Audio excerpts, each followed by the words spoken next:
फक्त वेगवेगळे पावडर, शेक किंवा स्मूदी हे घेतल्यानंतर किंवा टॅबलेट या गोष्टी घेतल्यानंतरच वेट लॉस होऊ शकतो. ऍक्च्युली हा खूप मोठा गैरसमज आहे.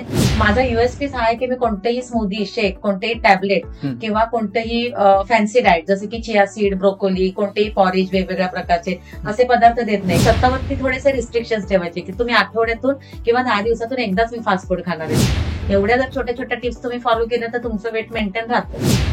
महिलांना मी स्पेशली हेच आवाहन करेन की मी एका वाक्यात सांगेन त्यांना की स्वतःवर प्रेम करायला शिका. तर एक महिला घरामध्ये शिकलेली असेल तर संपूर्ण कुटुंब सुशिक्षित होतं. त्याप्रमाणे एक महिला जर समजा घरामध्ये फिट असेल तर संपूर्ण कुटुंब फिट होतं. तेव्हा सगळ्यात महत्वाची म्हणजे माझ्या नवऱ्याने मला मोलाची साथ दिली याच्यामध्ये. असं आपण म्हणतो ना की एका पुरुषाच्या पाठीमागे तिच्या पुरुषाच्या यशामागे स्त्रीचा हात असतो. तसं मी सांगते की माझ्या स्त्रीच्या यशामागे माझ्या नवऱ्याचा म्हणजे पुरुषाचा हात. मुलांना वेगळं नाही शिकवायची गरज लागत. जसं आपण आई वडील घरामध्ये वागतात तर ते तसं वागतात.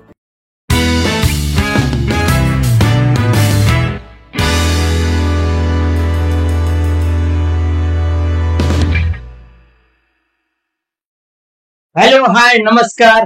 एनपी क्रिएशन प्रस्तुत गप्पाच्या एका नवीन भागात मी निलेश परब तुमचं सर्वांचं मनापासून स्वागत करतो. आज आपण भेटणार आहोत रेश्मा जाधव दोरके यांना. ते एक फिटनेस कोच, न्यूट्रिशन कन्सल्टंट आणि हेल्थ सायकोलॉजिस्ट आहेत. त्यांना बेस्ट न्यूट्रिशनिस्ट म्हणून महाराष्ट्र उद्योग भूषण 2022 चा पुरस्कार देखील मिळाला. तर आज आपण त्यांच्याकडून फिटनेस, हेल्थ आणि न्यूट्रिशन याबद्दल बऱ्याचशा गोष्टी जाणून घेणार आहोत. तर भेटूया रेश्मा जाधव मॅडम यांना. नमस्कार मॅडम. नमस्कार. तुमचं या पॉडकास्ट मध्ये स्वागत आहे. थँक्यू. तुमच्याबद्दल मला एक गोष्ट नक्कीच अप्रिशिएट करावी अशी वाटेल, ती म्हणजे तुमच्या लग्नाला 19 वर्ष झाली आणि तुमचा मुलगा 15 वर्षाचा आहे. तरी सुद्धा तुम्ही एवढे फिट आहात, म्हणजे तुम्ही नक्कीच इतरांना तर नक्कीच फिट करू शकता. हो, नक्कीच नक्कीच. तर तुमची हे फिटनेस कोच, न्यूट्रिशन कन्सल्टंट आणि हेल्थ सायकोलॉजिस्ट बनण्याची तुमची सुरुवात कशी झाली? सुरुवातीला जेव्हा माझा मुलगा झाल्यानंतर पोस्टमॉर्टम डिलिव्हरी नंतर जेव्हा माझं स्वतःचं वजन वाढलं होतं तेव्हा ते मी कंट्रोल करण्यासाठी जिम काही दिवस जॉईन केली होती. तर जिम जॉईन केली. मी बरेचसे त्याच्यासाठी एफर्ट घेतले की ते फिगर पुन्हा करेक्शन व्हावं आपलं, त्या हिशोबाने यावी म्हणून. तर मी भरपूर प्रयत्न केले. 100 जिम जॉईन केली, वेगवेगळ्या जिम जॉईन केल्या, वेगवेगळे डाएट प्लॅन फॉलो केले. पण माझे स्वतःचे खूप सारे एफर्ट्स टाकूनही मला असं वाटायचं कुठेतरी की समोरून व्यक्तीला नॉलेज नाहीये किंवा ते त्यांना आहे पण त्यांना 100% द्यायचं नाहीये, असं मला कुठेतरी फील यायचा. तर मला असं वाटलं की का नाही आपण स्वतःच या क्षेत्रातलं नॉलेज घ्यावं आणि स्वतःवर इम्प्लिमेंट करावं, किमान स्वतःसाठी शिकावं असं मला वाटत होतं. तर मग त्या दृष्टीने मी एक नामांकित इन्स्टिट्यूटमध्ये फिटनेस कोचचा कोर्स जॉईन केला आणि त्या कोर्समध्ये मला खूप साऱ्या गोष्टी शिकायला मिळाल्या. बऱ्याच गोष्टी हेल्थशी संबंधित की कशा प्रकारे आपली हेल्थ ठेवली पाहिजे, कशा प्रकारे फिगर करेक्ट होतात, ह्या सगळ्या गोष्टी शिकल्या पाहिजे. म्हणजे आता जेवढं शिकू तेवढं कमीच असतं. मग त्याच्यातून मला आवड निर्माण होत गेली. मग पुढे जाऊन मला लक्षात आलं की न्यूट्रिशन पण आपण केलं पाहिजे त्याच्यामध्ये.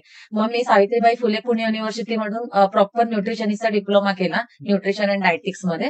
आणि त्याच्यानंतर मग माझ्या काही जवळच्या मित्रांनी मला सांगितलं की तू करतेस, चांगलं करतेस, पण बिझनेस रजिस्टर कर आणि त्या गोष्टी थोड्याशा वाढव म्हणून. तर मग मी तो बिझनेस पण रजिस्टर केला तसा आणि त्यानंतर मी ऑनलाईन थोडासा बिझनेस करायला सुरुवात केली. आणि जवळच्या पहिल्या तर काही मित्रमैत्रिणींवरती प्रयोग केले, त्यांचे रिझल्ट पण खूप चांगले होते. माझे स्वतःची पहिल्यांदा फिगर करेक्ट केली आणि त्यानंतर इतरांवरती प्रयोग केले आणि ते खूप रिझल्ट चांगले होते. मग त्याच्यानंतर मग त्यांचेच काही फोटोज घेऊन मी थोडीशी ऍडव्हर्टायझिंग ह्याच्यावरती सुरू केली ऑनलाईन. आणि मग ते वाढत वाढत आता इतकं वाढलं की जवळपास एनआरआय क्लायंट पर्यंत आता पोहोचले सगळं. अरे वा, खूप छान. तर मग आता प्रत्येक व्यक्ती वेगळं आहे, बरोबर, त्याचं श्रम वेगळे आहे, शारीरिक श्रम प्लस त्याची लाईफस्टाईल वेगळी आहे. तुम्ही प्रत्येक व्यक्तीप्रमाणे त्याचा फिटनेस प्लॅन किंवा डाएट प्लॅन जो असेल तो कसा डिझाईन करता? तर मग कोणताही इथे ग्रुप डाएट प्लॅन बनवला जात नाही, कस्टमाइज डाएट प्लॅन बनवते मी. तर तो तुमच्या बीएमआर कॅल्क्युलेशनवर डिपेंड असतो. बीएमआरचा फुल फॉर्म आहे बेसल मेटाबॉलिक रेट. हा प्रत्येक व्यक्तीच्या बीएमआय वर डिपेंड असतो. बीएमआय म्हणजे बॉडी मास इंडेक्स.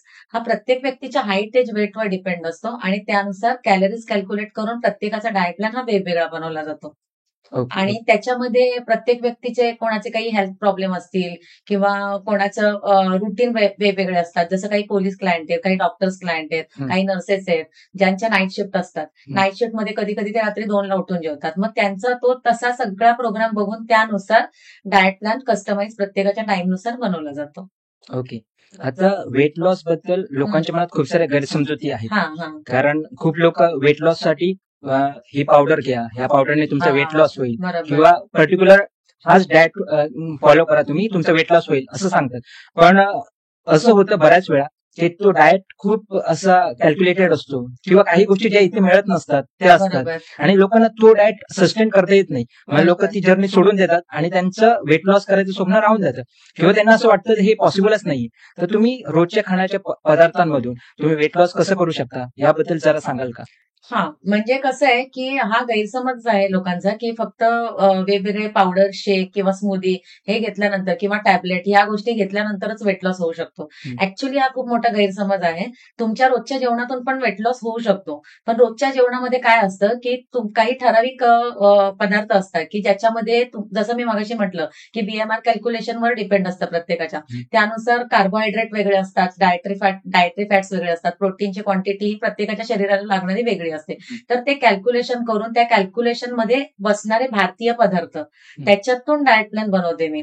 म्हणजे आता कोणतेही याच्यामध्ये माझा युएसपीच हा आहे की मी कोणतेही स्मूदी, शेक, कोणतेही टॅबलेट किंवा कोणतेही फॅन्सी डाएट जसे की चिया सीड, ब्रोकोली, कोणतेही पॉरिज वेगवेगळ्या प्रकारचे असे पदार्थ देत नाही. कारण ह्याच्यावर पण मी विचार केलाय की जेव्हा लोक असे डाएट प्लॅन देतात तेव्हा त्याच्यामध्ये काय होतं की तुम्ही जी फीस भरता न्यूट्रिशनिस्टला ती भरताच, पण एक्स्ट्राचे तुम्ही दिवाळीचा किराणा जसा आपण भरतो तसं किराणा माल भरल्यासारखं ते दर महिन्याचं सामान भरत राहतं. आणि त्याच्यासाठी एक व्यक्ती तुमची किचनमध्ये सतत उभी पाहिजे तुमचं डाएट बनवायला. प्रत्येक 2-2 तासांनी ही गोष्ट बनवायची, ती गोष्ट बनवायची, ती गोष्ट बनवायची.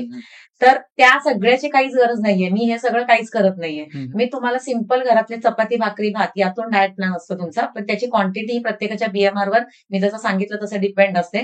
त्यानुसार तुमचं घरातल्याच गोष्टी असतात. दूध, ताक, सलाड, काही हाय प्रोटीन भाज्या, सोया चंक, अख्खा मसूर, पालक वगैरे किंवा काही नॉनव्हेज मधले पदार्थ, चिकन, अंडी, फिश. त्यानंतर काही ठराविक वेलीवरच्या भाज्या, अशा सगळ्या भाज्यांमधून ते कॅल्क्युलेशन करून मी ते डाएट प्लॅन बनवते आणि त्याचा रिझल्ट येतो. सिंपल कॅल्क्युलेशन काय असतं की तुमचे जे कॅलरीज इंटेक आहे तर तुमचं पोट पण भरलं पाहिजे. काही हाय प्रोटीन, हाय फायबर भाज्यांमध्ये आपण डाएट प्लॅन देतो. पोट त्याच्यामुळे भरतं, तुमचं पोट भरतं, पण तुम्हाला जेवढे कॅलरीज मिळायला पाहिजेत, जेवढे तुमची कॅलरीज तुम्ही दिवसभरात बर्न करता त्याच्यापेक्षा कमी कॅलरीज वाले पदार्थ असतात, पण पोट तुमचं भरतं. या गोष्टी असतात. तर त्याच्यामुळे तुमचं पोट भरल्यामुळे तुम्हाला ती सॅटिस्फायटी फिलिंग पण येते, तुम्हाला दिवसभर पोट भरल्यासारखं पण वाटतं आणि तुम्ही घरातल्या पदार्थांमधूनच वेट लॉस करू शकता. या वेगळ्या कोणत्याही पदार्थांची गरज नसते. ओके. आतापर्यंत तुम्ही वेगवेगळ्या क्लायंट्सला तुम्ही कन्सल्टेशन दिलंय, हा, तर तुमच्या क्लायंट्सला मिळालेले काही रिझल्ट तुम्ही सांगू शकता का? हा, म्हणजे आता रिझल्ट म्हणजे वेट लॉसचे रिझल्ट तर येतातच, पण त्याबरोबरच इतर रिझल्ट पण येतात. जसे की आता काही क्लायंट्सला ऍसिडिटीचा खूप प्रॉब्लेम होता. एक क्लायंट आहे पुण्यामधली, तर तिला हायपर ऍसिडिटीचा प्रॉब्लेम होता. तर ऍसिडिटीची गोळी घेतल्याशिवाय तिला झोप येत नव्हती. तर मग तिचं जेव्हा डाएट सुरू झालं तर तिची गोळी 8 दिवसात बंद झाली. त्याच्यानंतर कोलेस्ट्रॉलची औषधं टोटली तुमची बंद होऊ शकतात. बऱ्याचशा क्लायंटची माझी झालेली आहेत. त्यानंतर लेडीजमध्ये काही पीसीओडी, पीसीओएसचे प्रॉब्लेम असतात जे वाढत्या वजनामुळे निर्माण झालेले आहेत. तर ते प्रॉब्लेम पूर्णपणे क्युअर होतात. त्यानंतर थायरॉइड, बीपी, शुगर ह्या गोष्टी ज्या आहेत त्या पूर्णपणे बंद क्युअर नाही होत, पण त्याचे आपल्याला डोस भरपूर कंट्रोलमध्ये करता येतात. म्हणजे जसं 280 वगैरे कोणाचे डोस असतील तर ते अगदी 120 वर वगैरे आलेले आहेत. तर मग अशा गोष्टी होतात. आणि सगळ्यात महत्वाचा बदल हा की वेट लॉस सोबत लोकांचा कॉन्फिडन्स पण बिल्ड होतो. ह्या गोष्टी होतात. आणि कसं आहे की ओबेसिटी हा काही मोठा आजार नाहीये, पण त्यामुळे होणारे आजार हे खूप मोठे आहेत. हा, कारण जेव्हा तुम्ही आता माझ्याकडे बरेचसे क्लायंट अशा वेळेला येतात, त्यांना वेट लॉस आपण स्वतः केलं पाहिजे हे पहिलं तर स्वतःला मान्य करायचं नसतं. माहिती असतं त्यांना केलं पाहिजे, पण ते मान्य करायचं नसतं. ते करण्यासाठी जे एफर्ट्स लागतात ते एफर्ट्स घेण्याची त्यांची तयारी नसते. मग जेव्हा त्यांना काही बीपी, शुगर किंवा काही डिटेक्ट होतात, डॉक्टर त्यांना म्हणतात की तुमचं वेट लॉस झाल्याशिवाय तुमची मदत कोणीच करू शकत नाही, मीही करू शकत नाही. तेव्हा ते धावत पळत माझ्याकडे येतात.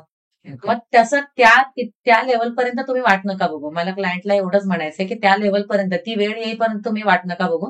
त्याच्या आधीच तुम्ही सुरू करा. तुम्ही जर अगोदरच वेट कंट्रोलमध्ये ठेवलं तर वेटमुळे सगळ्या महत्वाच्या गोष्टी होतात, जसं की थायरॉइड आहे, बीपी आहे, पीसीओडी, पीसीएस, कोलेस्ट्रॉल, शुगर, परत हार्टचे मोठे मोठे प्रॉब्लेम्स, परत स्किनचे प्रॉब्लेम, हे सगळे वेटमुळेच होतात. तर तुम्ही जिथे वेट कंट्रोल ठेवणार त्या ह्या सगळ्या गोष्टी आपोआप क्युअर होणार आहेत, किंवा हे वेट अगोदरच कंट्रोल ठेवल्यामुळे तुम्हाला ह्या गोष्टी सुरूच होणार नाहीये. तर त्याच्यासाठी त्याकडे लक्ष देणं खूप गरजेचं आहे. मग हे वेट कंट्रोल करण्यासाठी डाएट खूप महत्वाचं आहे. बरोबर, हो. डाएट खूप महत्वाचं आहे, कारण कसं असतं की वेट लॉस मध्ये डाएटचा भाग 80% असतो आणि एक्सरसाइजचा भाग 20% असतो. तर आता क्लायंटचं कसं आहे की बऱ्याचशा क्लायंटचा असं पण असतं की आम्ही 2-2 वर्ष जिमला जातो, पण आमचं वजनामध्ये काही फरक नाही पडलेला आहे 2 किलो 4 किलोच्या पलीकडे. तर आता जिम करणं, झुंबा, योगा किंवा या फिजिकल ऍक्टिव्हिटी करणं या गोष्टी चांगल्या आहेत, म्हणजे आपल्या रोजच्या शरीरासाठी गरजेचे आहेत. रोजच्या शरीराला आपल्याला व्यायाम पाहिजे. ह्याच्यामुळे काय होणार, तुमची फ्लेक्सिबिलिटी वाढणार, तुमचं स्ट्रेटनिंग सुधारणार, परत तुमचं स्ट्रेचिंग चांगलं होणार आणि मसल बिल्ड तुमचे होणार. ह्या गोष्टी खूप चांगल्या आहेत. हे तुमच्या रोजच्या गोष्टी आहेत, रोजच्या जीवनाचा तुम्ही हा एक भाग बनवला पाहिजे. पण तुम्हाला जर काट्यावरती वजन हलवायचं आहे, कमीत कमी 5 किलो, जास्तीत जास्त 50 किलो पर्यंत, तर तुम्हाला डाएटच करणं गरजेचं आहे. कारण डाएट जर तुम्ही नाही केलं तर मग तुम्ही 2 वर्ष, 10 वर्ष, कितीही वर्ष जिम करा, तुम्ही त्या गोष्टीमध्येच खेळत राहणार, पण तुमचं वजन काट्यावरती नाही कमी होणार. जर तुमचे मोठे मोठे टार्गेट आहेत, किमान 5 किलो पासून जास्तीत जास्त 50 किलो पर्यंत, कॅलरी डेफिसिट मध्ये पण खाणं गरजेचं आहे. येस. तर आपण एक्सरसाइज करतोय पण इथे सगळं चालू आहे, वडापाव, तेलकट तुपकट पदार्थ, त्यामुळे कॅलरीज वाढतात आणि ते वेट काही कमी होत नाही. हो, सिंपल गोष्टी असतात की आता समजा तुम्ही 4 बिस्किटं खाल्ली पार्लेजीची, तर 4 बिस्किटामध्ये ज्या कॅलरीज आहेत त्या तुमच्या एका भाकरीमध्ये असतात, पण 4 बिस्किटाने तुमचं पोट नाही भरत. 4 बिस्किट तुम्हाला ते पोट भरल्याचं फिलिंग यावं म्हणून तुम्ही अजून 4 बिस्किटं खाणार, बघता बघता तुम्ही 2-4 पुढे संपवणार. मग तुम्ही कॅलरीज किती घेतल्या त्याच्यामध्ये, आणि त्याच वेळेला तुम्ही जर एक भाकरी खाल्ली तर मग एका भाकरीमध्ये तुमचं पोट पण भरतं आणि त्या कॅलरीज पण तुमच्या गेलेल्या आहेत ना पोटामध्ये, जेवढ्या गरजेच्या आहेत तेवढ्या. तर ह्या अशा गोष्टी असतात की शक्यतो फास्ट फूड नाही खायचं, कारण फास्ट फूड म्हणजे काय असतं की छोटा पॅकेट बडा धमाका, म्हणजे तुम्ही थोडंसं काहीतरी खाणार आणि त्याचे परिणाम खूप मोठे असतात. कॅलरीज तुम्ही खूप सारे घेणार त्याच्यामध्ये, आणि ते पोट भरलं नाही म्हणून तुम्ही ते अजून खाणार, मग अजून कॅलरीज वाढत जाणार, मग त्या बर्न कधी करणार तुम्ही, असं आहे. बर्न करायला पण लिमिटेशन्स येतात मग. बरोबर. फिटनेस इंडस्ट्रीमध्ये खूप वेळा सांगितलं जातं की तुम्ही स्वीट खाऊ नका किंवा तेलकट वगैरे खाऊ नका. बरोबर, यामागचं हेच मे बी रिझन आहे की त्याच्यामध्ये कॅलरीज जास्त आहेत. बरोबर, हो. तळलेल्या गोष्टींमध्ये खूप कॅलरीज असतात, गोड गोष्टींमध्ये खूप कॅलरीज असतात. जर तुम्हाला वेट लॉस किंवा फिट राहायचंय तर तुम्हाला या गोष्टी रोजच्या आहारामध्ये पण थोड्या कंट्रोलमध्येच ठेवल्या पाहिजेत. बरोबर. आणि कोणाला तुमच्याकडे कन्सल्टन्सी घ्यायची असेल, म्हणजे न्यूट्रिशनसाठी किंवा फिटनेससाठी, तर त्यांनी तुम्हाला कसं कॉन्टॅक्ट करायचं? तुमची काही वेबसाईट वगैरे आहे?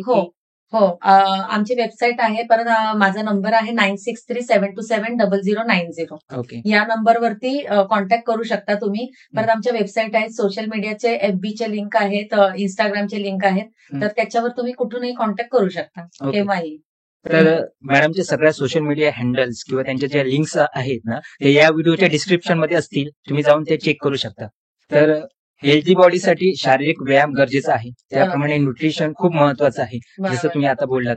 तर ह्या सगळ्याचा बॅलन्स राखण्यासाठी तुम्ही प्रेक्षकांना काय आव्हान कराल, म्हणजे फिट राहण्यासाठी?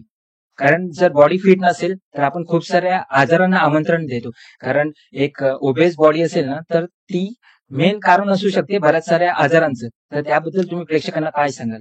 मी प्रत्येकाला सांगेल एवढंच की तुम्ही तुमच्या रोजच्या जेवणामध्ये, म्हणजे पहिली गोष्ट म्हणजे बाहेरच्या गोष्टी शक्यतो बंदच करा. म्हणजे अगदी आता धकाधकीच्या जेवणात एवढं सोपं नाहीये की फक्त बाहेरच्या गोष्टी कंपल्सरी बंद करणं. तर तुम्हाला फक्त मी एवढंच सांगेन की तुम्ही घरातलं जेवण जेवा, जे आहे ते घरामध्ये करून खा, आणि शक्यतो बाहेरच्या गोष्टी शक्यतो टाळण्याचा प्रयत्न करा. फास्ट फूड वगैरे जंक फूड टाळण्याचा प्रयत्न करा, आणि त्यातल्या त्यात तुम्ही तेलकट गोष्टींवरती कंट्रोल ठेवा, गोड गोष्टी थोड्या ओकेशनली खा. त्याच्यानंतर एक्सरसाइज ही जी गोष्ट आहे ही रोज करा, किमान 45 मिनिटाचा कोणताही व्यायाम. आता व्यायाम म्हणजे रोज तुम्ही जाऊन जिम मध्ये एक्सरसाइज करायचं किंवा काय असं नाहीये, कोणतेही करा. जर कोणाला झुंबाची आवड असेल, कोणाला योगाची आवड असेल, कोणाला काहीच येत नसेल, समजा सिनियर सिटीजन्स असतील, त्यांना लिमिटेशन्स असतात एक्सरसाइजचे, मग त्यांनी किमान वॉक तरी करावा. किमान 45 मिनिटाचा व्यायाम हा प्रत्येकाने आपल्या रोजच्या जीवनामध्ये ठेवला पाहिजे, आणि त्यासोबतच डाएट वरती पण कंट्रोल असला पाहिजे. किंवा एखादं Yes. स्पोर्ट्स वगैरे पण खेळू शकतो येस त्यांनी. येस हो अगदी अगदी हो एखादं स्पोर्ट खेळू शकता बॅडमिंटन जे काही तुम्हाला आवडतंय क्रिकेट वगैरे हे पण फिजिकल ऍक्टिव्हिटीचा एक भाग आहे स्विमिंग करा झुंबा करा योगा करा काही पण करा किंवा अगदीच काही नाही जमलं तर वॉक करा तेवढं तरी कराच पण ते त्याच्यामध्ये कंटिन्युटी असली पाहिजे हम्म. ते रेग्युलर केलं पाहिजे आता तुम्ही एज अन न्यूट्रिशन कन्सल्टंट म्हणून काम करताना तुम्ही कोणते कोणते चॅलेंजेस फेस केले? हा तर आता चॅलेंजेस फेस करताना सगळ्यात मोठं चॅलेंज हे असतं लोकांना आहाराचं महत्व पटवून देणं हेच महत्वाचं खूप मोठं चॅलेंज आहे म्हणजे आता काही जणांचं कसं असतं की पैसे भरले आता आमचा वेट लॉस होणार पण पैसे भरून एफर्ट्स तुम्हालाच टाकायचे ना बरोबर. आता आपण हे मराठीमध्ये एक छोटी म्हण टाकतो ना एका जसं की घोड्याला आपल्याला पाण्यापर्यंत नेता येतं पण पाणी त्यालाच प्यायचं असतं बरोबर. तसंच आहे की प्रॉपर गायडन्स मी देणार तुम्हाला सगळ्या गोष्टी करणार पण ते जे तुम्हाला दिलेलं आहे मी ज्या गाईडलाईन दिलेल्या आहेत त्या गाईडलाईन नुसार डाएट फॉलो करणं एक्सरसाइज करणं ह्या गोष्टी तुम्ही केल्या पाहिजेत कारण आता समजा मी 8-8 दिवसांचे छोटे छोटे गोल देते लोकांना की 8 दिवस तुम्ही हा असं डाएट प्लॅन फॉलो करायचंय आणि डाएट प्लॅन फॉलो करताना मला त्यांना खूप वेळा ही गोष्ट समजावावी लागते की फॉलो करायचं म्हणजे काय करायचंय की तुम्हाला डाएट चार्ट मधलेच पदार्थ खायचे टेस्टसाठी म्हणून पण बाहेरचा किंवा घरातला कोणताही पदार्थ नाही खायचा याला डाएट स्ट्रिक्टली फॉलो करणं म्हणतो किमान तेवढ्या त्या टाइम पिरियडमध्ये तरी तर आता ते काय करतात 8व्या दिवशी समजा वजन वगैरे नाही मॅम मी खूप स्ट्रिक्टली फॉलो केलं होतं पण मी बाकी काय नाही खाल्लं मी फक्त एक वडापाव खाल्ला मी फक्त एकच पाणीपुरी खाल्ली मी फक्त अर्धा कप चहा घेतला मग हे या छोट्या छोट्या गोष्टींनी पण तुमचा वेटवर परिणाम होणार ना तुमचा रिझल्ट जो दिसायला पाहिजे तो तुम्हाला दिसणार नाहीये तर ते आहे ते लोकांना सतत सतत सतत पटवून द्यावं लागतं की तुम्हाला स्ट्रिक्टली डाएट फॉलो करायचं तुम्हाला डाएट स्ट्रिक्टली फॉलो करायचं आपण कोणतेही टॅबलेट स्मूदी शेक देत नाही आहोत आपण कोणतेही आर्टिफिशियल वेट लॉस घडवत नाही आहोत जर तुम्हाला घरातल्या जेवणातून डाएट वेट लॉस करायचं आहे तर तुम्हाला प्रॉपर डाएट फॉलो करणं गरजेचं आहे तर हे खूप मोठं आव्हान आहे की लोकांना ते पटवून देणं आणि छोट्या छोट्या गोष्टींनी पण तुम्हाला कसा तुमच्या वेटवरती अफेक्ट होतो वेट लॉसवरती तर ते समजावून सांगणं ह्या गोष्टी सतत सतत सतत करून देणं आणि सतत त्यांचे फॉलोअप घेणं हे मोठं आव्हान आहे आधी आपण याच्याबद्दल बोललो की जंक फूड बद्दल जंक फूड खाऊ नये तर तुम्ही असे काही हेल्दी फूडचे ऑप्शन सांगाल का की ते आपण ब्रेकफास्ट मध्ये किंवा स्नॅक्स म्हणून खाऊ शकतो असे काही ऑप्शन हेल्दी फूडचे ऑप्शन म्हणजे तुम्ही जसं काही हाय प्रोटीन गोष्टी तुम्ही खाऊ शकता जसं तुम्ही एग्स खाऊ शकता तुम्ही स्प्राउट्स खाऊ शकता त्याच्यानंतर घरातली सिंपल चपाती भाकरी भाजी भात ह्या गोष्टी जरी तुम्ही खाल्ल्या तरी पण ठीक आहे फक्त त्याच्यामध्ये लक्षात ठेवायचं की तेल तुम्हाला कमी वापरायचंय ऑइलचं प्रमाण खूप कमी ठेवायचं आहे आणि गोड गोष्टींचं प्रमाण कमी असलं पाहिजे जेवणामध्ये एवढ्या गोष्टी तुम्हाला करायच्या आहेत तर हे एवढं जरी केलं रोजच्या जेवणातलं तेल जरी कमी केलं आणि घरातल्याच गोष्टी पण आपण जे घरातील रेग्युलर खातो त्याच्यामध्ये प्रोटीन इंटेक हा कमी असतो त्या मनाने मग तो प्रोटीन इंटेकची नीड कम्प्लीट होण्यासाठी काही प्रोटीन सप्लिमेंट्स जे येतात पावडर्स वगैरे येतात प्रोटीन पावडर्स त्या घेणं कितपत योग्य आहे आता हे कसं आहे माहितीये का हे कधी आपण जिम मध्ये वगैरे जातो ना तर लोक सर्रास प्रोटीन वगैरे ते तो बिझनेसच मांडून ठेवलेला आहे की प्रोटीन पावडर घ्या पण त्याची ऍक्च्युअली गरज नसते जर तुमचं गोल काय आहे तुमचं गोल जर आहे की वेट लॉस एक 20-25-50 किलो पर्यंत आणि फिगर करेक्शन हे तुमचं गोल आहे तर या गोष्टींची गरज नसते तुमच्या घरातल्या जेवणातल्या पदार्थांमधून पण ती प्रोटीनची नीड कम्प्लीट होऊ शकते प्रोटीनवाले पदार्थ ऍड करून त्यातून ते कम्प्लीट होतं पण प्रोटीनची नीड असते कोणाला की जे बॉडी बिल्डिंग करतात ज्यांना एक्सेस प्रोटीनची गरज असते प्रोटीन म्हणजे काय असतं सप्लिमेंट एक प्रकारे आता आपण शाळेमध्ये जेव्हा अभ्यास करतो म्हणजे शाळेमध्ये मुलं जेव्हा पेपर लिहितात तर जी मेन तुमची उत्तरपत्रिका असते तर ती उत्तरपत्रिका फुल झाल्यानंतरच आपण पुढची सप्लिमेंट घेतो म्हणजे सेकंड उत्तरपत्रिका जी काय त्याला आपण सप्लिमेंट म्हणतो मग सेम तसंच असतं की तुमची आधी रोजच्या जेवणातून ती नीड कम्प्लीट करा आणि त्याच्यानंतर मग जर तुम्हाला त्याची गरज असेल तरच तुम्ही ते प्रोटीन वगैरे वापरायचे असते आणि सिंपल तुम्हाला रेग्युलर वेट लॉस करायचं आणि जस्ट फिगर करेक्शन करायचं तर ह्या एक्सेस प्रोटीनची काहीच गरज नसते एक्सेस प्रोटीनची गरज ज्यांना बॉडी बिल्डिंग करायची आहे किंवा ज्यांना मसल बिल्ड करायचे आहे त्यांना त्या गोष्टीची गरज आहे त्यांना सप्लिमेंटची गरज आहे फक्त सर्रास प्रत्येकाला गरज नाहीये त्या गोष्टीची आणि हे सगळ्यांना दिलं जातं जेव्हा ते प्रोटीन पावडर देतात ना किंवा काय की जिम मध्ये जिम जॉईन केली आता तुम्ही घ्या म्हणजे अगदी हाऊसवाईफ असतील किंवा रेग्युलर कामावर जाणाऱ्या त्यांना काहीच गरज नाहीये त्या प्रोटीनची वगैरे रोजच्या जेवणातून ती नीड कम्प्लीट होणार आहे पण त्याच्यामुळे त्यांचं काय होतं की त्यांनी हे घेतलं डाएट घेतलं मग डाएट मध्ये त्यांचे प्रोटीन फूड आले आणि प्लस त्यांनी प्रोटीन पावडर घेतली तर ते एक्सेस प्रोटीन झालं आणि त्या एक्सेस प्रोटीन तो बर्न पण होत नाही ना मग त्याचं रूपांतर थोडक्यात कासमध्ये होतं पुन्हा, आणि मग त्याच्यात वजन वाढण्याची शक्यता जास्त असते वजन कमी होण्यापेक्षा. असं असतं. तुम्ही जसं न्यूट्रिशन कन्सल्टन्सी देता किंवा म्हणजे डाएट प्लॅन सजेस्ट करता, त्याचप्रमाणे तुम्ही काही एक्सरसाइज सजेस्ट करता का? की हा, एक्सरसाइज कसं आहे की आता माझं हे सगळं ऑनलाईन चालतं, कोणतंही माझं जिम नाहीये किंवा पण एक्सरसाइज आता बेसिकली माझ्याकडे क्लायंट कसे येतात की किमान 5 किलो 50 किलो 60 किलो पर्यंत वगैरे वजन त्यांना कमी करायचं आहे आणि त्यांना फिगर करेक्ट करायची आहे. तर मग त्यांच्यासाठी मी जसं सांगितलं तसं कोणतेही प्रोटीन आयुर्वेदिक हर्बल पावडर याची कशाची गरज नाहीये. सोशल मीडियाचा वापर लोक वेगवेगळ्या कारणांसाठी करतात. काही लोक त्यातून निगेटिव्हिटी पसरवतात. तर तुम्ही सोशल मीडियाचा वापर कसा करता? तुम्ही त्याचा उपयोग तुमच्या बिझनेससाठी कसा करता? पहिली गोष्ट म्हणजे सगळ्या प्रकारचे बिझनेस म्हणजे किमान हा फिटनेस बद्दलचा हा जो बिझनेस आहे ना, हा तर ऑनलाईन करता येऊच शकतो. कारण बऱ्याच लोकांचा समज आहे की आपण जिमला नाही गेलो किंवा आपण प्रॉपर झुंबाला नाही गेलो, योगाला नाही गेलो तर आपल्याला आपलं फिटनेस नाही येणार आहे. आणि बऱ्याच जणांना तसा वेळ पण नसतो. तर आता ह्याचं सगळ्यात मोठं उदाहरण द्यायचं म्हटल्यानंतर लॉकडाऊन ही अशी गोष्ट होती की लॉकडाऊनमध्ये बऱ्याच लोकांचे बिझनेस ठप्प झाले होते. पण माझी अशी सुरुवात होती की माझा बिझनेस हा लॉकडाऊनमध्ये सुरू झाला. कारण मी सगळं ऑनलाईन करत होते. आता ऑनलाईन करत होते म्हणजे मी ऑनलाईन एक्सरसाइज घेत होते अशातला भाग नव्हता. कारण जसं मी तुम्हाला मगाशी हायलाईट केलं की वेट लॉस मध्ये डाएटचा भाग 80% असतो आणि एक्सरसाइजचा भाग 20% असतो. त्याच्यामुळे मी काय केले की माझे स्वतःचे एक्सरसाइजचे काही स्वतःचे व्हिडिओ शूट केले. बेसिक व्हिडिओज असतात म्हणजे बेसिक एक्सरसाइज, जसं की घरात करण्यासारखे प्रिव्हेट वर्कआउट, जसं की वार्मअप असेल, स्क्वॉट्स असतील, लंजेस, सूर्यनमस्कार, स्किपिंग, सोपे वर्कआउट, हार्डली 45 मिनिटमध्ये ते कम्प्लीट होऊन जातात. आणि तेवढे एक्सरसाइज तुम्ही तुमच्या घरामध्ये करू शकता आणि तेवढे तुम्हाला मोर दॅन इनफ आहेत तुमचं वेट लॉस करण्यासाठी आणि तुमच्या काय म्हणतात बॉडी टोन करण्यासाठी. फ्लेक्सिबिलिटी तुमची वाढते, तुमचं स्ट्रेचिंग त्याच्यामध्ये चांगलं सुधारतं आणि तुमचा 20% वेट लॉस हा तुमच्या एक्सरसाइज मध्ये सुद्धा होतो. तर हे एवढे एक्सरसाइज तुम्हाला मोर दॅन इनफ आहेत. पण तुम्हाला 80% वेट लॉस हा तुमच्या डाएटमध्येच होणार आहे. त्याच्यामुळे डाएट तुमचं जास्तीत जास्त स्ट्रिक्टली तुम्हाला फॉलो करायचं आहे. मग माझे काही क्लायंट असे पण आहेत की आता बरेचसे क्लायंट जसे डॉक्टर आहेत, काही नर्सेस आहेत, पोलीस आहेत, परत आपले IT वाले, म्हणजे हे असे क्लायंट आहेत थोडक्यात की नाईट शिफ्ट मध्ये वगैरे काम करतात. काही क्लायंट तर रात्री 2 वाजता उठून जेवतात. तर मग आता माझ्या डाएटसाठी मी त्यांना म्हणू शकत नाही की तुम्ही 2-2 तासाने खा किंवा सकाळी जेवा इतके वाजता, कारण ते प्रॅक्टिकली त्यांच्यासाठी शक्य नाहीये त्या गोष्टी. तर मग जेव्हा अशी वेळ येते तर मग ते एक्सरसाइजला त्यांना हार्डली वेळ मिळतो. मग ते एक्सरसाइज कसं करतात की त्यांना एखाद्या दिवशी सकाळी वेळ असेल तर सकाळी करतात, दुपारी असेल तर दुपारी करतात किंवा संध्याकाळी करतात. तर काही क्लायंट असे पण करतात की अजिबातच वेळ नाही मिळत तर 15-20 मिनिटाची एक्सरसाइज सकाळी ऑफिसला जाण्याच्या आधी करतात आणि राहिलेली अर्धा तासाची एक्सरसाइज ऑफिसवरून आल्यानंतर करतात. म्हणजे पार्टली एक्सरसाइज करतात. काही 2 पार्ट मध्ये करतात, काही 3 पार्ट मध्ये करतात. मी कंडिशन फक्त एवढीच ठेवते की जेव्हा पण तुम्ही एक्सरसाइज करणार तेव्हा जेव्हा करायचे तेव्हा करा. फक्त एक्सरसाइजचे मी जे तुम्हाला सेट्स लावून दिलेले आहेत तेवढे सेट्स कम्प्लीट करायचे, ही एवढीच कंडिशन ठेवते. आणि डाएटमध्ये पण तसंच असतं की आता डाएट जो मी तुम्हाला देणार घरातल्या जेवणातून देणार, पण ह्याच्यामध्ये पण सेम हाच भाग येतो की तुम्हाला जर मी टाइम म्हणजे समोरच्या क्लायंटचा मी जर टाइम बिघडवला, म्हणजे आता मी त्याला म्हटलं माझ्या टाइम मध्ये बसवलं की तू 2-2 तासांनी हे खायचंय, 3-3 तासांनी हे खायचंय, तर मग त्यांचं जर रुटीन मी बिघडवलं तर ते 2 दिवस डाएट फॉलो करणार, 4थ्या दिवशी डाएट सोडून देणार.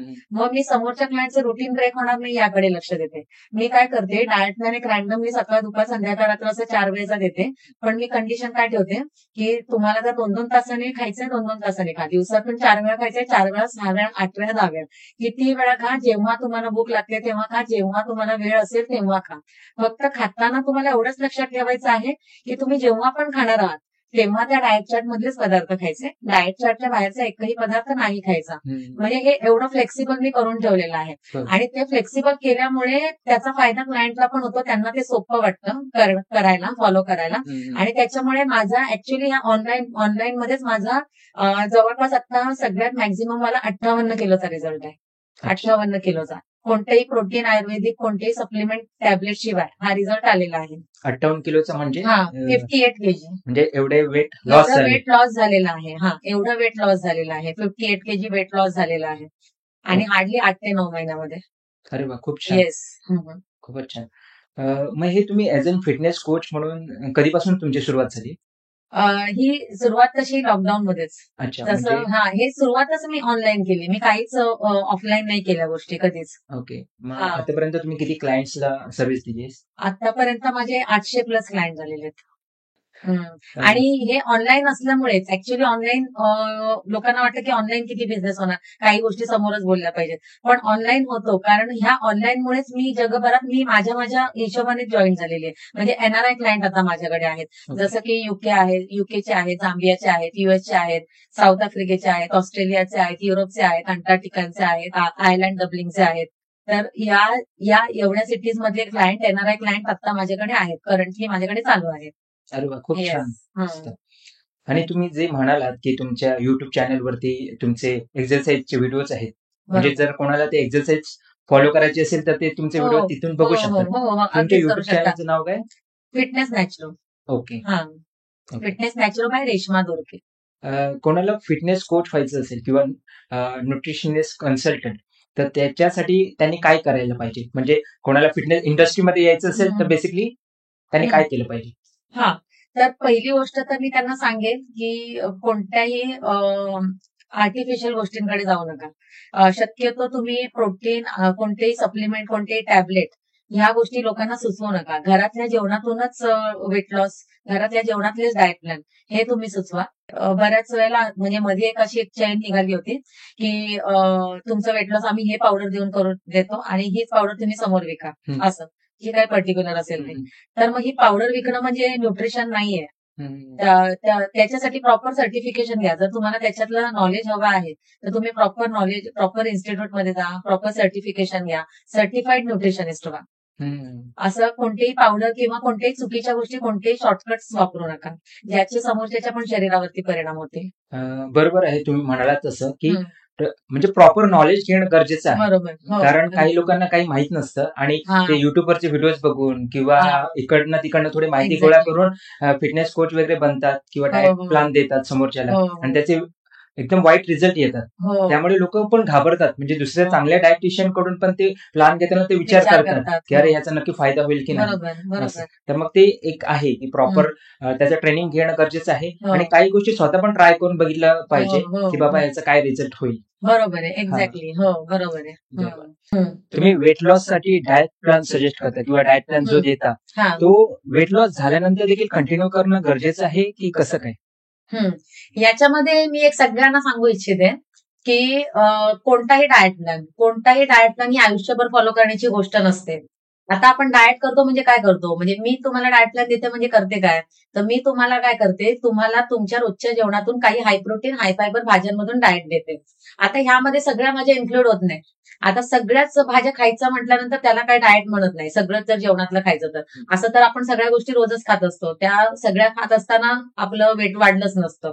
तर मग आपलं काहीतरी ठराविक गोल आहे, ते गोल अचीव्ह करण्यासाठी आपण काही हाय प्रोटीन हाय फायबर भाज्यांमधून डाएट देतो आणि जसं तुमचं टार्गेट कम्प्लीट होईल, काही भाज्या त्यामध्ये आपण काही दिवसांसाठी बॅन करतो, जसं काही ठराविक भाज्या. पण याचा अर्थ असा होत नाही की त्या भाज्या वाईट आहेत. त्या भाज्यांमधून पण तुम्हाला विटामिन्स मिनरल्स मिळतात. पण आपलं गोल अचीव्ह करण्यासाठी आपण काही दिवसासाठी बॅन केल्यात. मग जसं तुमचं टार्गेट पूर्ण होईल त्याच्या दुसऱ्या दिवशी तुम्हाला सगळ्या भाज्यांवरती यायचंय. म्हणजे तुमच्या घरामध्ये जे काही गोष्टी बनतात, सर्व प्रकारच्या फळभाज्या, पालेभाज्या, सर्व रंगाच्या, सर्व आपल्या जमिनीत उगवणाऱ्या, आपल्या भारतामध्ये पिकणाऱ्या सगळ्या, मग हे सगळं काही तुम्हाला खाणे गरजेचं आहे. या सगळ्यामधून तुम्हाला vitamins, minerals, protein, carbohydrate, dietary fat या सगळ्याचं बॅलन्स तुम्हाला ह्याच्यातून मिळणार आहे. पण तुम्हाला त्याच्यानंतर छोट्या छोट्या गोष्टी असतात त्या हे करणं गरजेचं आहे. टिप्स ज्या आहेत त्या मेंटेन ठेवणं गरजेचं आहे. जसं की तुम्हाला रोज हे नाही करायचंय, समजा तुम्ही फास्ट फूड रोज खात असाल तर रोज नाही खायचंय. तुम्हाला काय करायचंय, तुम्ही आठवड्यातून स्वतःवरती थोडेसे रिस्ट्रिक्शन्स ठेवायचे की तुम्ही आठवड्यातून किंवा 10 दिवसातून एकदाच मी फास्ट फूड खाणार आहे, किंवा डीप फ्राईड गोष्टी रोज न खाता मी 8 किंवा 10 दिवसातून एकदाच खाणार आहे. गोड गोष्टींची मी रोजची सवय न लावता मी ओकेशनली गोड गोष्टी खाणार आहे. आणि एक्सरसाइज, आता कदाचित तुमचं टार्गेट पूर्ण झालं, तुम्ही रोज एक्सरसाइज नाही करणार, पण रोज जरी एक्सरसाइज नाही गेलं तरी मी जे पाठवलेले एक्सरसाइज असतात 45 मिनिटाचे घरात करण्यासारखे, किमान तेवढे एक्सरसाइज तरी हार्डली तुम्हाला आठवड्यातून 3 दिवस तरी करावे लागतात. मग सोमवार, मंगळवार, बुधवार करा किंवा अल्टरनेट डेज करा. कोणत्याही दिवशी करा, पण तेवढे एक्सरसाइजची तुम्हाला एक छोटीशी लाईफस्टाईल ती बनवून ठेवावी लागते. एवढ्या जर छोट्या छोट्या टिप्स तुम्ही फॉलो केल्या तर तुमचं वेट मेंटेन राहतच. आणि माझ्याकडे क्लायंट पण असे आहेत की ज्यांनी 3-3, 4-4 वर्षानंतर पण मला अशा प्रकारे रिव्ह्यू दिले की आमचं आता वेट लॉस करून 4 वर्ष झाली, आमचं वेट अजूनही मेंटेन आहे. माझ्या ब्लॉगवरती तुम्ही जाऊन ते बघू शकता त्यांचे रिव्ह्यूज. परत 7 वर्ष, 8 वर्ष ह्यानंतरही क्लायंट आलेले आहेत की वेट मेंटेन आहे म्हणून. तर आता तुम्ही जे करताय म्हणजे हा. तुम्ही लग्नानंतर सुद्धा एवढा मोठा बिझनेस तुम्ही उभा केलाय, हा हा तर तुम्ही बाकीच्या महिलांना काय सांगाल? कारण कसं होतंय की लग्नानंतर काही लोकांचे जे ड्रीम्स असतात, त्यांना जे करायचं असतं, त्यांच्यात पोटेन्शियल असतं, पण त्यांना तो स्कोप मिळत नाही. ते घरात चूल मूल ह्याच्यातच बिझी राहतात. बरोबर. आणि तुम्ही एक महिला असून खूप छान आता बिझनेस डेव्हलप केलाय, तर हं. तुम्ही महिलांना स्पेशली काय आव्हान कराल? महिलांना मी स्पेशली हेच आवाहन करेन की मी एका वाक्यात सांगेन त्यांना की स्वतःवर प्रेम करायला शिका. कारण त्यांचं काय होतं की त्या घरातली जबाबदारी पण बघत असतात, मुलं झाली मुलांची पण जबाबदारी बघत असतात. या सगळ्या गोष्टींमध्ये त्या स्वतःला कुठेतरी हरवून बसतात. आणि मग याच्यामध्ये काय होतं की म्हणजे हे सगळे आजार आहेत ना त्यांना तिथून सुरू होतात. कारण त्यांचं स्वतःकडे दुर्लक्ष नसतं. सगळ्यांना खायला घालण्याच्या नादात, मुलांच्या पाठीमागे बघण्यात, नवऱ्याचं सगळं बघण्यामध्ये त्या स्वतःकडे दुर्लक्ष करतात. आता घरातले लोक काही त्यांना म्हणत नाहीत की तुम्ही खाऊ नका किंवा काय. तर ते त्यावेळेला वेळेला ते असेच म्हणणार ना की आम्ही कुठे तुला अडवलं होतं, आम्ही तुला कशातच अडवलं नव्हतं कोणत्या गोष्टी करण्यामध्ये. पण मग हे कशामुळे होतं की कारण त्यांचं स्वतःकडे लक्ष नसतं, त्यांचं थोडक्यात स्वतःवर प्रेम नसतं. जर तुम्ही स्वतःवर प्रेम केलं, जी गोष्ट तुम्ही स्वतः करू शकत नाही त्याची तुम्ही दुसऱ्याकडून काय अपेक्षा ठेवणार, मला असं म्हणायचंय. प्रत्येक लेडीजला, स्पेशली प्रत्येक महिलेला मला हेच सांगायचं आहे की तुम्ही स्वतःवर प्रेम करायला शिका, तुम्ही स्वतःकडे लक्ष द्या, स्वतःच्या शरीराकडे लक्ष द्या. तुम्ही फिट तर तुमचं घर फिट. बरोबर. हा. आणि जसं एक महिला घरामध्ये शिकलेली असेल तर संपूर्ण कुटुंब सुशिक्षित होतं. त्याप्रमाणे एक महिला जर समजा घरामध्ये फिट असेल तर संपूर्ण कुटुंब फिट होतं. आपोआपच येतं ते पर्यायाने. बरोबर. जसं आपण शिल्पा शेट्टी वगैरे ते शिल्पा शेट्टीचा मुलगा तो कोणतेही बाहेरचे हे खात नाही. कॅन्डीमध्ये तो आवळा कॅन्डी वगैरे खातो. बरोबर. मग हे कुठून येतं? कारण ते घरामध्ये तिची आई करते किंवा त्याच्यामुळे ते मुलांमध्ये आपोआपच रुजलं जातं. जसं तुम्ही माझ्या मुलाचं म्हणाल तर माझा मुलगा आता 15 वर्षाचा आहे आणि त्याला पिझ्झा, बर्गर हे आवडतच नाही, खातच नाही तो. त्याला आवडलं कधी खाल्लं तर तो सँडविच खाईल, पण पिझ्झा, बर्गर त्याला नाही आवडत. ते कुठून येतं? कारण ते घरामधून आहे. असं आहे. तर त्या आवडीनिवडी आपोआप डेव्हलप होतात. तर त्याच्यामुळे पहिल्यांदा महिलांनी स्वतःकडे लक्ष दिलं तर पर्यायाने तुम्ही तुमचं घर आणि तुमचा समाज हा तुम्ही डेव्हलप करू शकता. तुम्ही स्वतःवर लक्ष द्या, स्वतःवर प्रेम करायला शिका, स्वतःची हेल्थ बघा. जेव्हा तुम्ही फिट तर बाकी सगळे फिट. प्रत्येक म्हणजे सर्वांनी स्वतःसाठी सुद्धा वेळ काढला पाहिजे बरोबर. आणि फिट राहिलं पाहिजे. फिटनेसचं अवेअरनेस असलं पाहिजे प्रत्येक घरामध्ये, म्हणजे बरोबर. जेणेकरून पूर्ण फॅमिली फिट होईल. बरोबर. तुम्ही तुमच्या लाईफ मधील एखादा टर्निंग पॉइंट सांगू शकता का? टर्निंग पॉइंट हा की माझं वयाच्या 19 मध्ये लग्न झालं. म्हणजे आता जुन्या विचारांमुळे आमच्या पप्पांनी ते करून दिलं त्यावेळेस. आणि शिक्षणामध्ये वगैरे खूप चांगलं असून पण मला ते चूलमूल करणं भाग पडलं त्यावेळेस. आणि त्याच्यानंतर मग माझा जेव्हा मुलगा वगैरे झाला आणि मुलगा झाल्यानंतर माझं वजन बऱ्यापैकी वाढत गेलं. आणि वाढल्यानंतर मग मी जेव्हा मला तो अवेअरनेस आला थोडासा की मी स्वतःकडे लक्ष दिलं पाहिजे. तर ऍक्च्युली हाच टर्निंग पॉइंट ठरला की मला तो स्वतःबद्दल मी विचार करायला लागले की मी स्वतःकडे लक्ष दिलं पाहिजे. आणि ह्याच्यामुळे काय झालं की मग मी ती जिम जॉईन केली. मग तिथे मला व्यवस्थित रिझल्ट नाही आले. मग मी ते शिकायला सुरुवात केली. ऍक्च्युली हा बिझनेस जो आहे तो बिझनेस म्हणून मी कधीच सुरू नाही केला की मला बिझनेस करायचा आहे किंवा काय असा माझ्या डोक्यात कधीही विचार नव्हता. हे फक्त मी माझ्या स्वतःसाठी केलं. थोडक्यात मी स्वतःला फिट करावं. मी मगाशी जसं म्हटलं की स्वतःवर प्रेम करायला शिका, तसं मी स्वतःमध्ये स्वतःला काहीतरी शोधत होते आणि त्याच्यामध्ये मी स्वतःवर काम करायला सुरुवात केली. त्याच्यातून मग मी कोर्सेस केले. हे सगळे मी स्वतःवर अप्लाय करण्यासाठीच केले की मी स्वतः फिट राहील. मी फिट राहिली तर बाकीचे सगळे राहतील. आणि मग माझे जेव्हा चांगले रिझल्ट आले तर मग माझ्या मैत्रिणी जे आजूबाजूचे होते ते म्हणायला लागले तू कसं स्वतःवर केलं, तर तेच आम्हाला पण दे म्हणून. मग तसं मी काही मित्रांना, मैत्रिणींना त्या गोष्टी दिल्या. तर त्यांचे पण रिझल्ट खूप अमेझिंग होते. मग ते रिझल्ट बघून माझे काही मित्र जसे स्टेटसवरती काही रिझल्ट मी टाकत असते तर त्यांनी मला सांगितलं की तू हे बिझनेसमध्ये वाढवू शकते. जसं एक धीरज नावाचा फ्रेंड आहे, त्यांनी सांगितलं की तू हे कर, तू वाढवू शकते. म्हणजे ऍक्च्युली हे विजन नव्हतं मला, हे विजन मला त्यांनी दिलं की तू करू शकते म्हणून, तू बिझनेस वाढवू शकते म्हणून. तर मग ह्याच्यामध्ये तू बिझनेस रजिस्टर कर आणि त्याच्यानंतर तू सोशल मीडियावरती थोडा ऍक्टिव्ह हो. सोशल मीडिया बेसिक वापरता येत होता मला, जास्त वापरता येत नव्हता. तर त्याच्यातले काही लूप होल्स असतात किंवा ते कशा प्रकारे हँडल करायचं हे त्या धीरज नावाच्या मित्रांनीच मला सांगितलं आणि त्याच्यामुळे तो बिझनेस वाढत वाढत तो आता इथपर्यंत आला. आणि ह्याच्यामध्ये मग ही जेव्हा गोष्ट सुरू झाली तेव्हा सगळ्यात महत्वाची म्हणजे माझ्या नवऱ्याने मला मोलाची साथ दिली याच्यामध्ये. म्हणजे जेव्हा लग्न वगैरे झालं तेव्हा हे सगळ्या जुन्या विचारातून समजा वडिलांनी पण त्या जुन्या विचारातून हे केलं. तिथे गेल्यावर पण सासूरस वगैरे बऱ्याच गोष्टी झाल्या. पण जसं आपण म्हणतो ना की एका पुरुषाच्या पाठीमागे तिच्या पुरुषाच्या यशामागे स्त्रीचा हात असतो, तसं मी सांगते की माझ्या स्त्रीच्या यशामागे माझ्या नवऱ्याचा म्हणजे पुरुषाचा हात आहे, एका पुरुषाचा हात आहे. तर त्याने मला भरपूर सपोर्ट केला. सुरुवातीला म्हणजे माझं जे शिक्षण अर्धवट राहिलं होतं ते शिक्षण पूर्ण करण्यामध्ये, माझ्या मुलाला सांभाळण्यापासून सगळं त्याने त्यावेळेस पण सपोर्ट केला. मला पुढे काय करायचं होतं माहित नाही, पण त्याला माहिती होतं की माझ्यात कॅलिबर आहे तर मी काहीतरी करेन. मग मी जे पण केलं आणि आता पण जे पण काही करतेय तर त्याच्यामध्ये त्यांचं सिंहाचा वाटतंय तसं. तर त्याच्यामुळे मी त्यांना अप्रिशिएट करते. आणि त्याच्यानंतर माझा मुलगा, मग मुलगा पण मुलांना वेगळं नाही शिकवायची गरज लागत. जसं आपण आई वडील घरामध्ये वागतात तर ते तसं वागतात. मग मुलगा पण आता पप्पा सपोर्ट करतात म्हटल्यावर मग मी पण आता घरात किचन मध्ये मदत करतो, हे करतो. या गोष्टी त्या ओघाने येतातच असं होतं. आता तुमचं पुढचं विजन काय आहे? अजून 10 वर्षानंतर स्वतःला कुठे बघता?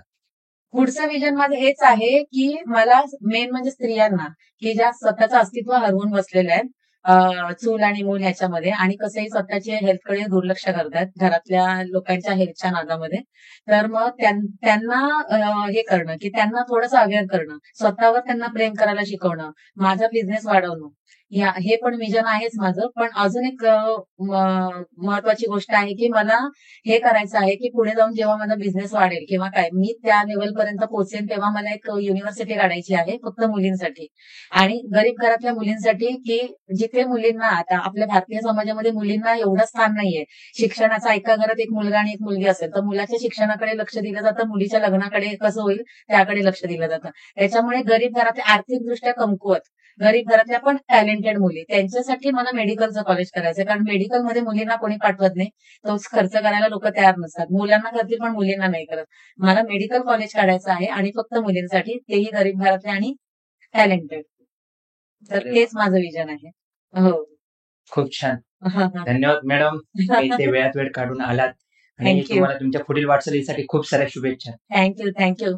अजून एक मला आवर्जून उल्लेख करावा असं वाटतो, ते म्हणजे निलेश परब सर, तुम्ही जो आम्हाला हा प्लॅटफॉर्म अवेलेबल करून दिलाय. कारण आता फेमस झाल्यानंतर बरेच मीडिया मागे येतील, पण त्याच्या अगोदरच म्हणजे या स्ट्रगल चालू असतानाच तुम्ही जो चालू असलेल्या एक वुमेन एंटरप्रेनर्ससाठी जो तुम्ही प्लॅटफॉर्म अवेलेबल करून दिलेला आहे एनपी क्रिएशन मार्फत, तर त्यासाठी तुमचे खूप खूप आभार. Thank you so much. तर या होत्या रेश्मा जाधव दोरके मॅडम. यांच्याकडून आज आपल्याला फिटनेस, हेल्थ आणि न्यूट्रिशन बद्दल बऱ्याचशा गोष्टी शिकायला मिळाल्या. तर भेटू आपण पुढच्या भागात. तोपर्यंत काळजी घ्या आणि फिट राहा. धन्यवाद.